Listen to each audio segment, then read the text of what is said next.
Good morning. आज मी चाललेली आहे मार्केटला. खूप दिवसानंतर मला असं वाटलं चला आपण पण जरा भाजी आणायला जाऊया. नेहमी म्हणजे मिस्टर जात असतात कारण की बेबी छोटा असल्यामुळे मला पॉसिबल होत नाही. पण मी आज म्हटलं चला आज जाऊया.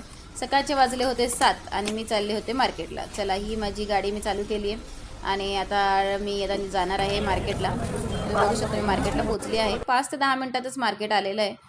जास्त लांब नाही आहे. चाकणचा जो भाजीपाला मार्केट जे मोठं मार्केट आहे तिथे मी आलेली आहे. खूप साऱ्या भाज्या होत्या. मला सगळंच घ्यावंच वाटत होतं. कसं आहे हो फणस नाही ना, कारण की 1 वीकसाठीच आपण भाजी घेतो आणि ती व्यवस्थित फ्रेश पण राहिली पाहिजे. हे बघा माझी आवडती भाजी आहे ब्रोकोली. ती मला दिसलेली आहे, मी घेतली आहे आणि आता भाजीपाला खूप सारा घेतला आहे.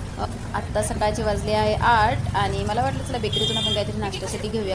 तिथून मी थेट आले घरी आणि भाजीपाला मस्तपैकी घेतला आहे. हे बघा माझ्या ह्या फेवरेट भाज्या मी आणलेल्या आहेत, कच्ची केळी आणि ब्रोकोली.